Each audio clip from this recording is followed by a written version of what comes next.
Social goals, prices, and market efficiency. I know that sounds like a lot, but we're going to talk about a couple things today that I know you guys have all heard of, and something that's actually relevant to you guys, which is the minimum wage. So, and if we have time after and you guys want to watch any part of the inauguration, we can watch a little bit of that too. So,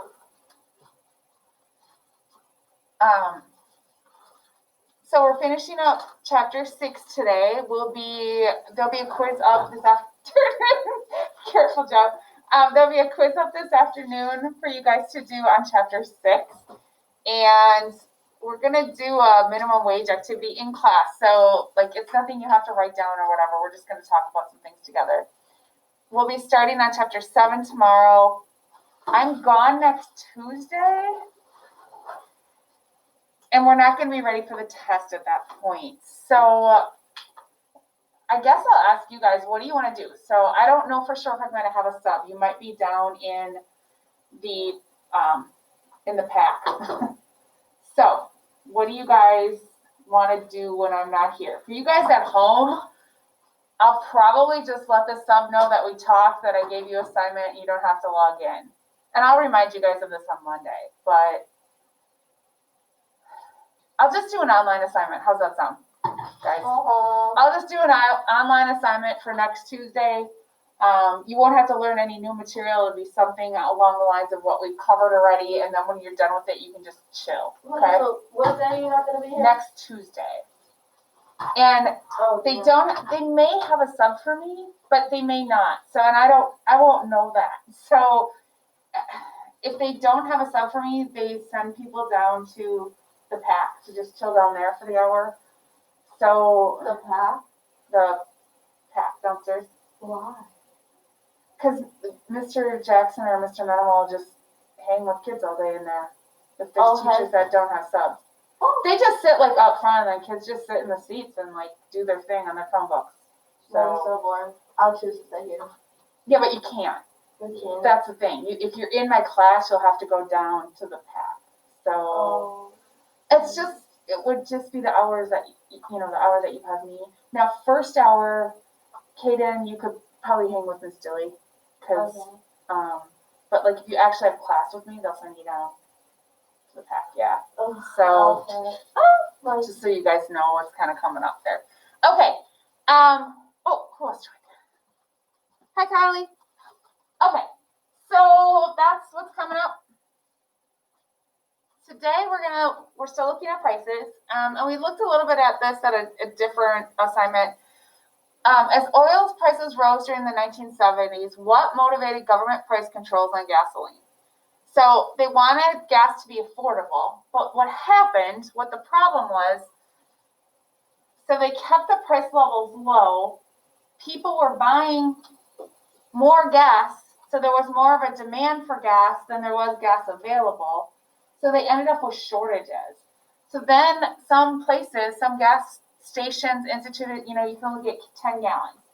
And people had to wait in long lines for them. It was a darn mess is what it was. So we're going to look at why the government would ever put price caps or price floors on anything. And that's where the minimum wage comes in. So what are the costs and benefits of economic policies aimed at creating equity and security? So that's a whole lot of words saying when the government puts controls into place, what's the cost to you, the consumer, is basically what it's saying. Even if you're doing it for the best of the economy, the best of everyone in the marketplace, what problems do you run into? So price ceilings. You guys may or may not have heard of price ceilings before. Probably the most well-known examples are rent control. And you guys live in a small town, there's no rent control here. But if you were to live in a big city like New York, there are parts of New York City that have rent control. Meaning, if you look at this little chart, the equilibrium price is where you want to be, right? So rent should be here. The problem is people can't afford to pay that much. So the government might set a ceiling. Sorry, you guys at home can't see my hand. So equilibrium price is here. people can't afford it, so they set this price ceiling here. And they say that's as much as you can charge for rent. So when you're thinking about supply and demand, what's going to happen? So are there more or less, the number of apartments aren't going to change, right? But more people can now afford them, correct? So if prices are less, more people can afford them. So what happens to demand? Goes up. Demand goes up, yep. There may be shortages of where people can live because now everybody can afford a place to live. The other problem that happens is that New York City, if you put these rent controls on, does it mean that the cost of gas is going to go down? Nope. Does the cost of electricity go down? Nope. What about the landlords? Are their costs going to go down just because rent goes down? Nope. So even though it might be great for the people living there, now you're having problems with landlords becoming slumlords because they can't afford to keep maintenance on their buildings because they're not getting enough rented. So even though it's well intended, that's not necessarily a good thing. Basic needs, things like bread and milk, have also had price ceilings put on them.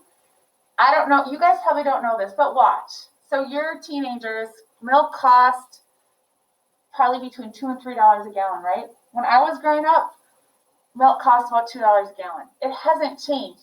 30 years, it hasn't changed. Who's that a problem for? The milk producers. The milk producers. So that's where subsidies come in, where the government sometimes gives government or subsidies. Can you guys put your Chromebooks down? Because I know you're not looking at this. Okay. This gentleman said that price ceilings and price floors were a bad idea. Milton Friedman, he was an economist. If you want to read about him, you can. But basically, he said, I'll read this little part. If you want to create a shortage of tomatoes, for example, just pass a law that retailers can't sell tomatoes for more than 2 cents per pound. Instantly, you'll have a tomato shortage. So if you create something where the price is too low, there's going to be lots of demand. People are going to buy things up, and now you have a shortage. All right, price floors, and we're going to talk more about this because this involves minimum wage. The lowest price allowed for certain goods or services. So at that point, here's the little chart. What's that? Oh, okay. The target price floor for agriculture products set by the government to stabilize farm prices. Minimum wage.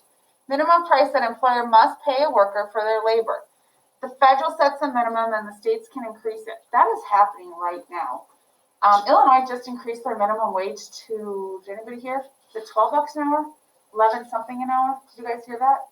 This won't start, I think, until next year. But Illinois is going to have a higher minimum wage. Wisconsin has not changed it. Wisconsin has not changed their minimum wage. It's still $7.25. What's going to happen along border cities especially? What do you guys think? Yeah, I mean, why wouldn't you? If you lived in Monroe and have a car and we're making minimum wage in town, or maybe $8 an hour, $9 an hour even, but I can go to Freeport, which is 20 minutes away, and make $12 an hour, it's going to pay for your gas, right? Are some people coming to Wisconsin to Monroe from Freeport to get more hours? They might be coming here for more hours, but they're not necessarily getting paid more. So when the minimum wage goes up, so let's say you work at Culver's. Is there a Culver's in Freeport? Yeah. Let's say you work at Culver's here in town that pays, I don't know, what is it, $9 an hour? I think it's $8 something an hour. But now you can go down to Culver's and make $4 or more an hour working in Culver's in Freeport. Who's not going to want to do that, right? Yeah. If you have a car. So there can be problems with that. This is just what it kind of looks like on a chart. Minimum wage is here. Market equilibrium price is here. So basically what this is saying is that minimum wage is not at equilibrium. It's not at that supply and demand need. At the same time, it's important to have a minimum wage because otherwise employers could pay you $2 an hour. There would be nothing we could do about it. So it's important to have a minimum wage, but we are gonna watch this video, and it talks about pros and cons.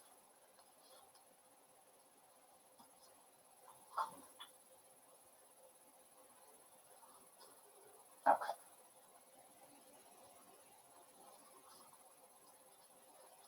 I know how to handle myself. I know how to communicate with my teammates. Turn it up a little I know how bit. to communicate with coaches. So I don't know what this is. That guy, and hopefully one. It's on right after this. Here we go. Maybe. And ABC's Matthew Dowd. I want to start with the minimum wage, a big story this week. Conflicting headlines that came out of the report about minimum wage from the Congressional Budget Office. They analyzed the Democratic proposal to raise the federal minimum wage by $10.10 to $10.10, and they found doing so could cost as many as 500,000 jobs, but it would also pull 900,000 out of poverty and raise wages for at least 16.5 million people. So Bill Kristol, Republicans and Democrats both saw something here to make their arguments on minimum wage. What did you say? I think both are probably right. If you increase a lot of people's wages, they will have more money, but some people won't be affordable to employers, and so it's a trade-off. I think there are better ways to help people who are working, who are at the bottom of the ladder, so to speak, in salaries, than to raise the minimum wage and impose that on precisely the employers who are hiring those people. You can expand the income tax credit, so everyone subsidizes those who are working at the bottom levels. You can reduce the payroll tax, which takes a big hit out of people who are working at the bottom levels. I don't think the minimum wage is the right way to do it, but I do think it is reasonable, and conservatives have to be serious about this, to think about how to make work pay. Matt, Dad, what matters more here? Potential job losses or wage increases and pulling people out of poverty? Well, we've now gone whatever the amount of time is, 25 years, where the level of poverty in this country is at a level at which nobody is satisfied with. And I always, when we talk about the minimum wage, one of the things that I focus on is we've had a change of productivity in this country, where the productivity in this country has been dramatically increased. So workers are producing more, but they're not getting paid more. Minimum wage people that produce more aren't getting paid more.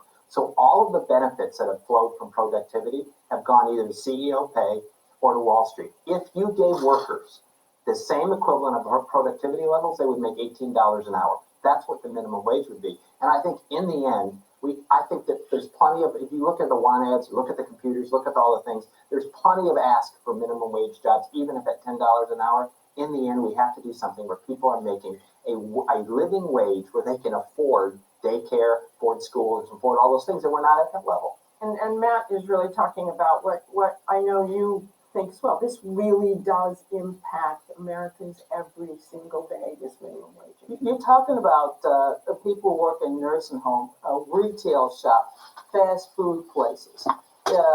Raising the minimum wage would raise their standard of living. This debate is really about whether or not we want poverty wages in our society or a living wage, so that the American people can afford to go grocery shopping. I was amazed that the wage for tip workers is $2.13. Now, when I was a waitress, it was $2.13. Yeah, it hasn't changed. Do you guys know that? And so this argument somehow Waitresses still make $2.13 an hour. Will somehow or another Only $2. put people in the unemployment line. It's $2.35 now, I think. $2.35. That's how much I made when I was in college. It has not changed.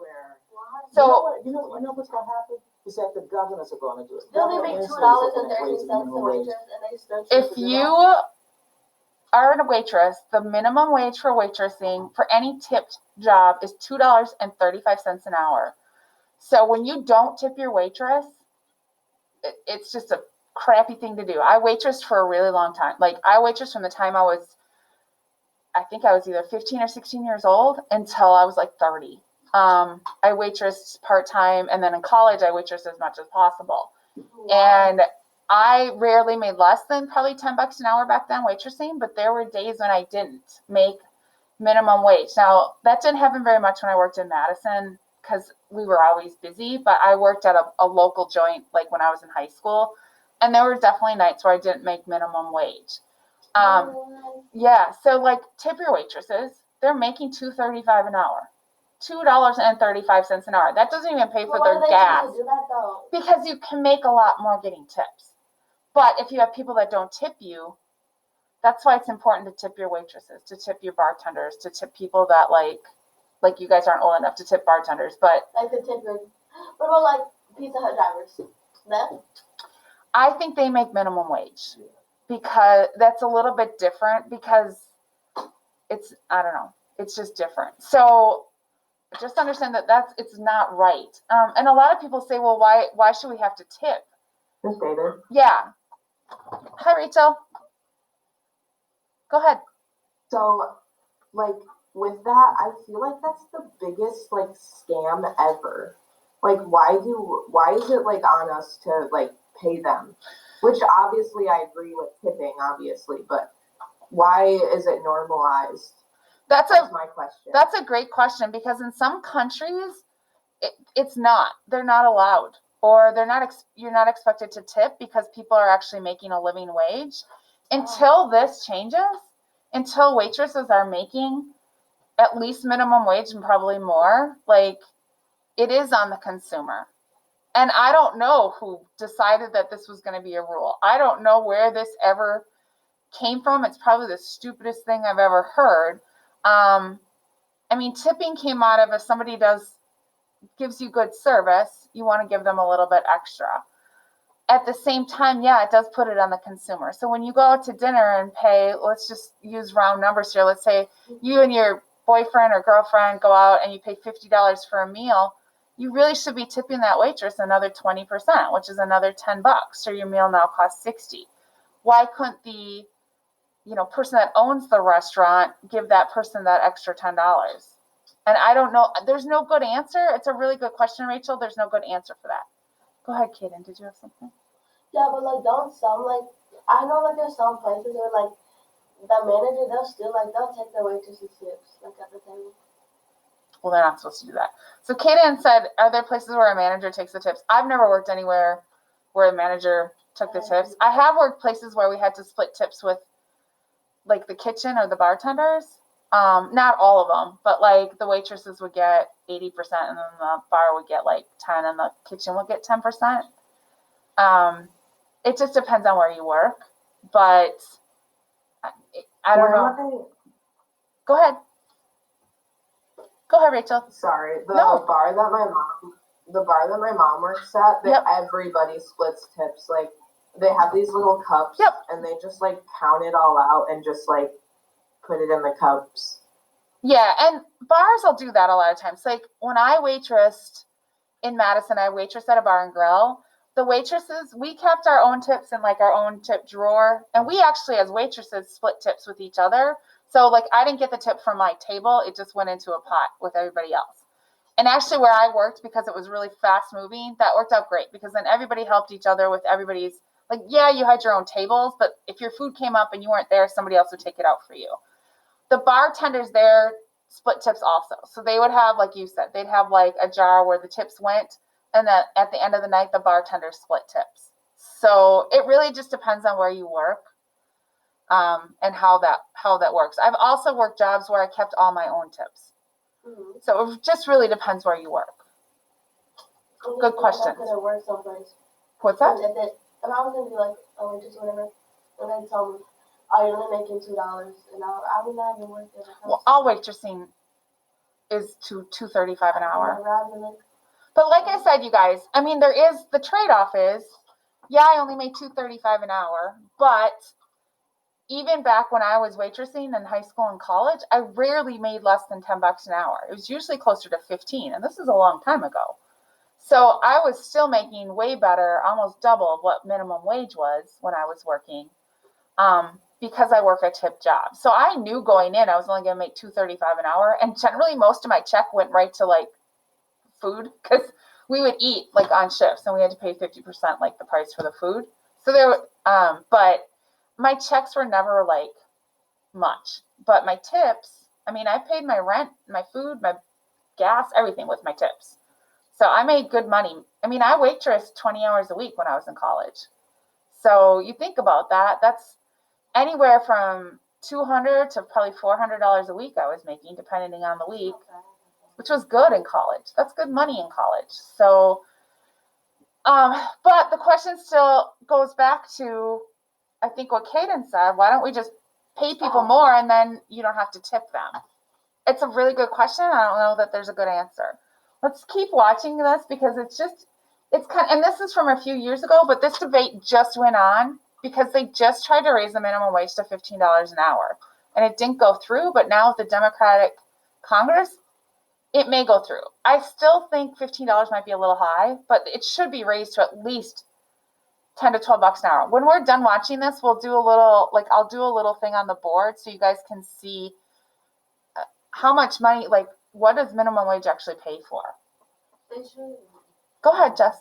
They should raise the minimum wage in Wisconsin. Yeah, they do need to raise the minimum wage in Wisconsin. You can't live on $7.25 an hour. I know, like some. Sorry, go ahead. I'm not supposed to know this because, like, I'm not like, well, like, I know what people at my work with, you know? Yeah. And there's, like, these grown people, like, adults, like, I'm only 17, and I make a lot more than they do, and then they literally have them at $7.25. Because they started after you? No, they started before me, and I started, like, I came last year, and I make, like, 11 something, and they make only $7.25.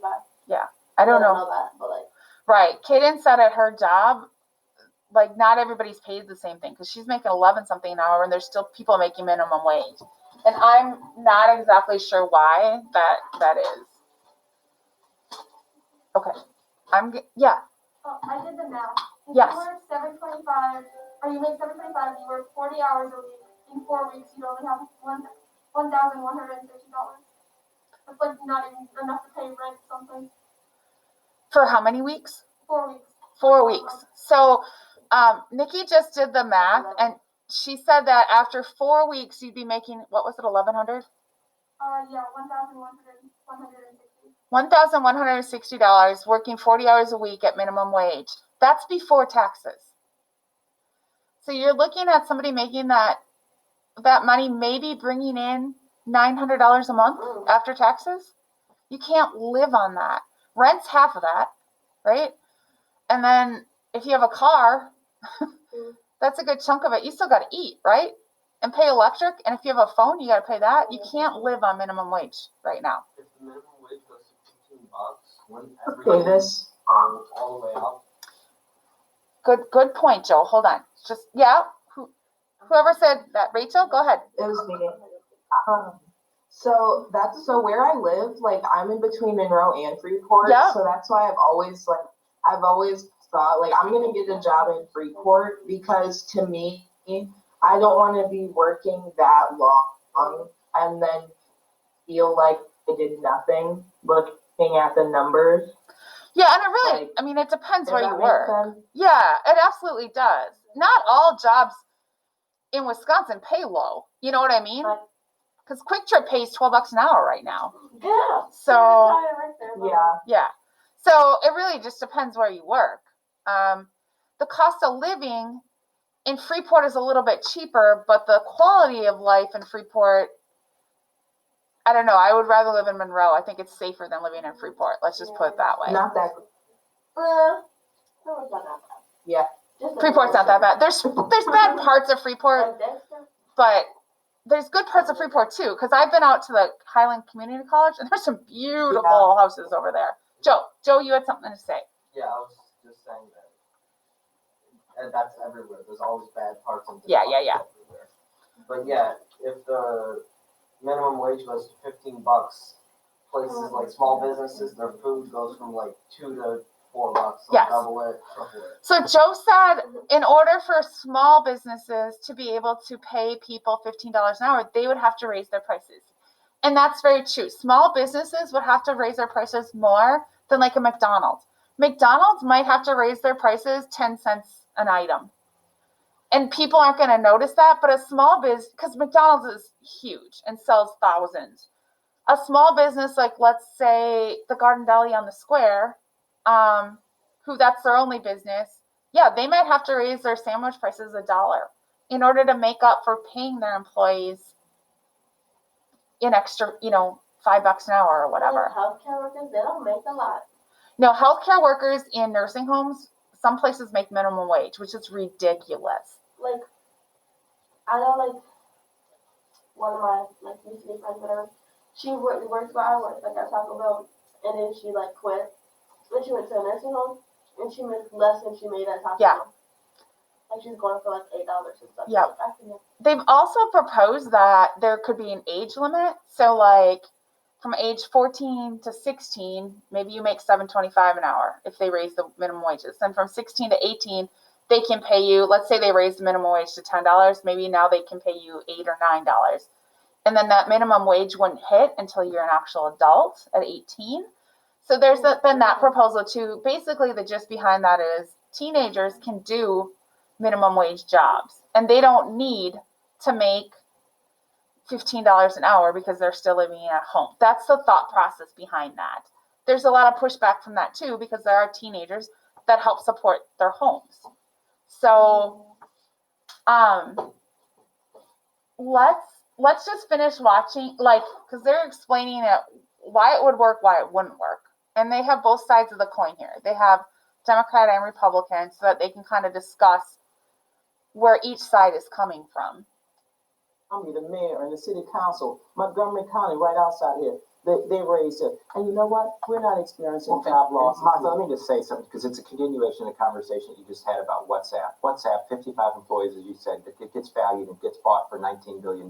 There's companies in this country that have thousands and thousands and thousands of employees that are trying to pay people a decent wage that get valued way less. Something is off in our country. And something is off when we evaluate companies like this, not companies that hire lots of people at lower levels. We value companies like this. I think at some point we have to look at how we value companies because it's totally distinct from how people are living in this country. But raising the minimum wage burdens precisely the restaurants, the grocery stores, the people who do have very thin profit margins. If you want to help the working poor, I'm fine with that. Let's tax Mark Zuckerberg. Let's tax Facebook and WhatsApp. But the minimum wage is an inefficient way, an ineffective way to help the working poor.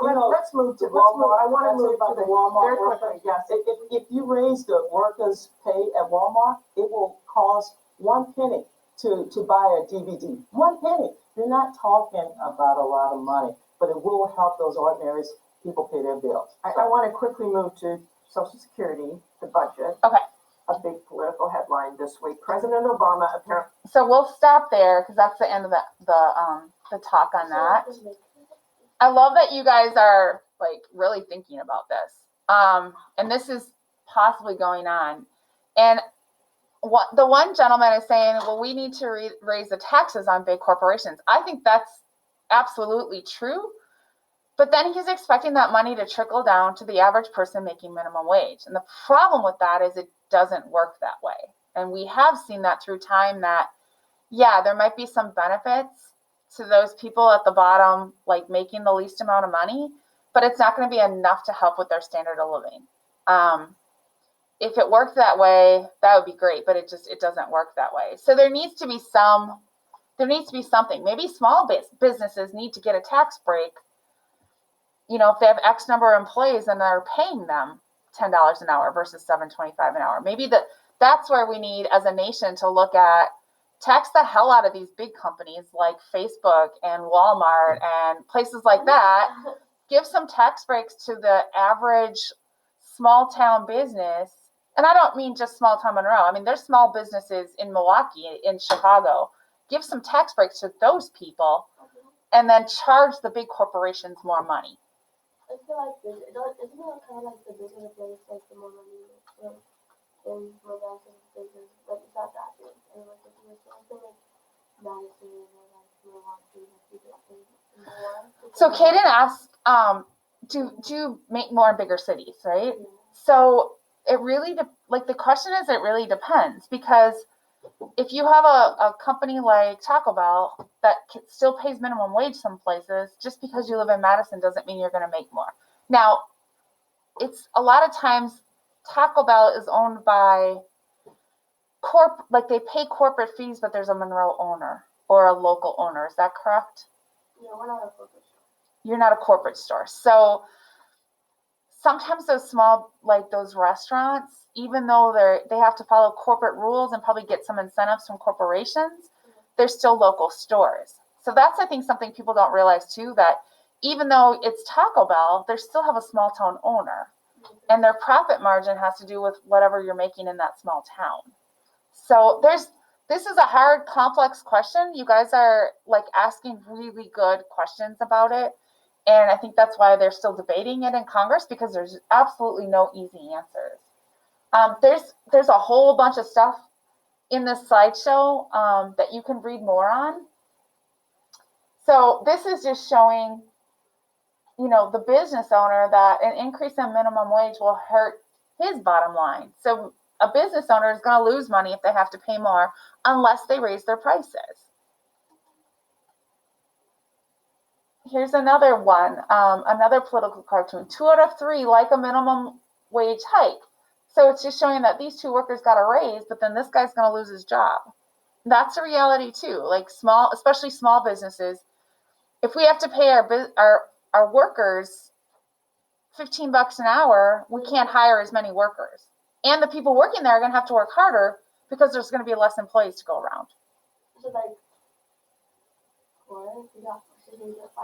So let's say these 2, let's say minimum wage should go up to $15 an hour. The business owner's like, great, I can pay my employees $15 an hour, but I can't pay as many employees and I can't pay out as many hours because I can't afford it. So we're going to have to cut some employees, and those people that are working are just going to have to work harder because we're going to have less people there. So that's the other side of it. Then as a business owner, what do you do? So there's no, like I said, there's no easy answers. This is, minimum wage and living wage are very different. So this is just showing that, okay, so minimum wage, this is an old map. There's a new one, I just saw it online. We are, get out of here.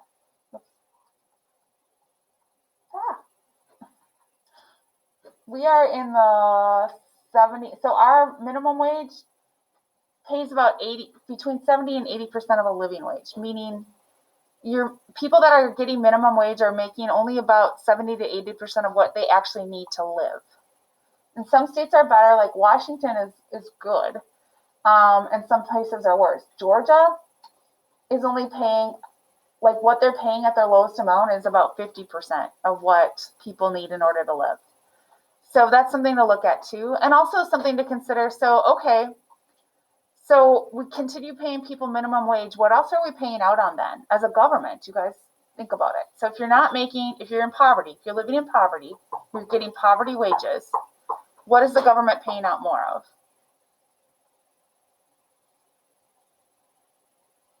Think about food stamps. Think about, it's not called welfare anymore, but think about payments that people get, like a subsidized living wage. Those kinds of things people are going to apply for and get because they're not making enough money. And now you add a kid or 2 to somebody making minimum wage, how do they even manage or live? And what if they have to put that kid in daycare? Daycare in Monroe is about $700 a month. Well, there's your entire check, right? So what do you do then? And that's cheap. Madison's over $1,000 a month.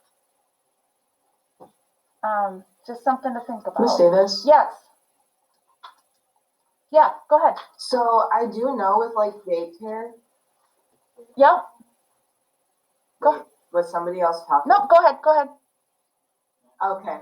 Sorry, I don't want to cut anybody else. No, you're good. But with daycare, I know that the Human Services building does do something like that.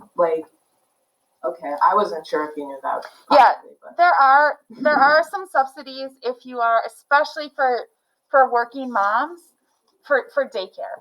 But who's paying for that then? The government. So is it better for the government to be paying those wages or for the government to be giving incentives to businesses so that they can pay their workers more?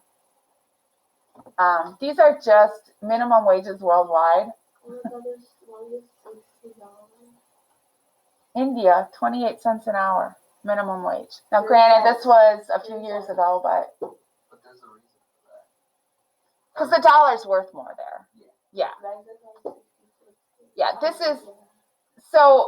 if you guys look at these, this is dollar equivalent. That doesn't necessarily mean that in their nation that it would be kind of the same thing. So 66 cents an hour in Mexico might pay for $5 an hour here in America. But still, the dollar, I mean, if you look at this and how strong the dollar is compared to some other nations, it's kind of crazy. Yeah, go ahead, Joe. I have 2 questions. Yes, oops, go ahead. Why does like a Marine recruit get paid so less a year? And other question. It was just about that. So why do like our military make so little Yeah, compared to? any other. Oh yeah. No, my second question was, if the minimum wage is raised, will they get more money? Well, like military personnel?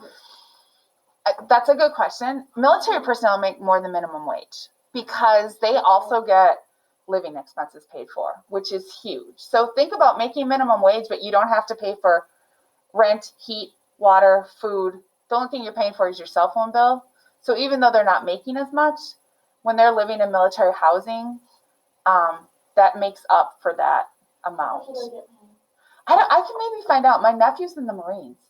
Now he's done with basic and he's like got a job now, so he's making pretty good money. And he lives in military housing, so everything is like free for him. So I'm hoping he's banking a lot of the cash that he's making and putting it away. But your typical military personnel, yeah, they don't make a ton of money. And should that be raised? Yeah, for what they do for our nation, absolutely. For sure.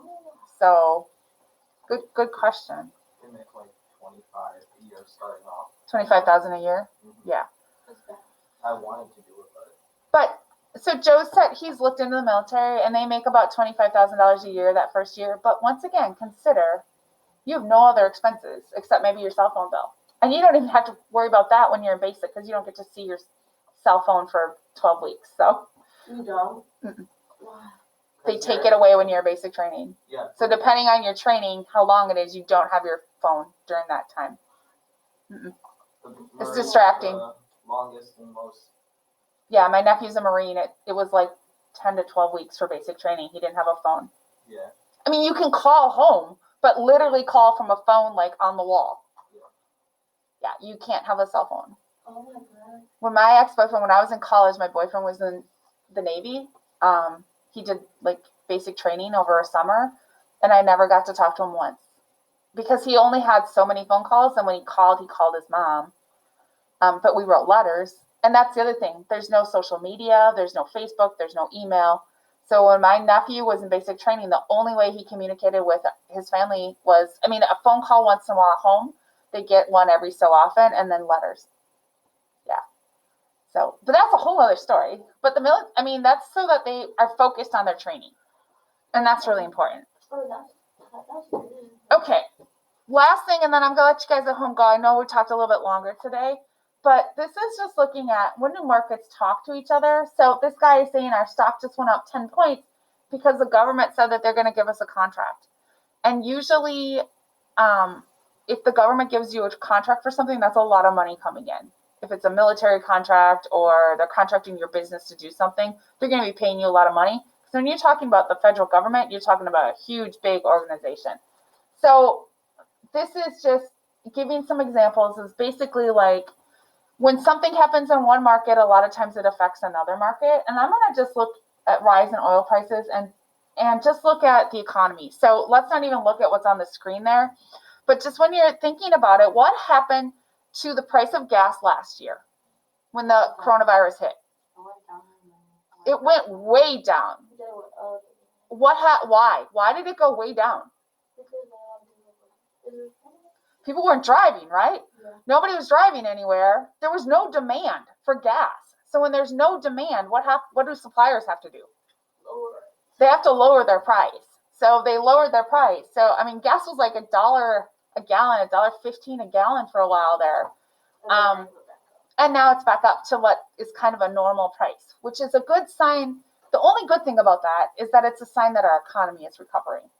So when our gas prices went down to $1 or so a gallon, that's a sure sign that the markets are down. Everything in our economy is down. And that can happen very quickly, like it did with the coronavirus, or it could be something more gradual. So you'll see prices grow. Actually, prices do grow certain times of the year too. Like Thanksgiving is one of the biggest travel holidays of the year. You'll see gas prices go up a little bit. Now, the demand's going up though too. So that's a strong economy that you're charging more and people are willing to pay more. If you're charging more, people aren't willing to pay and you have to drop your prices, that's going to show that the economy isn't doing so good. So all these, the gist of that is that markets do talk to each other, meaning that one market might affect another market, that affects another market, that affects the whole economy. And it can be in the US or it can be global. And last year's was global because the coronavirus was a global thing. Okay, that's it. There's a video in here. It's just a crash course. So if you aren't getting something, it's all about like different price controls. So you can take a look at that. But you don't have to. It's not required. It won't be like on the test or whatever. Does anyone have any questions? Joe? Yeah, how much do you think the gas prices will go up when they increase the minimum wage?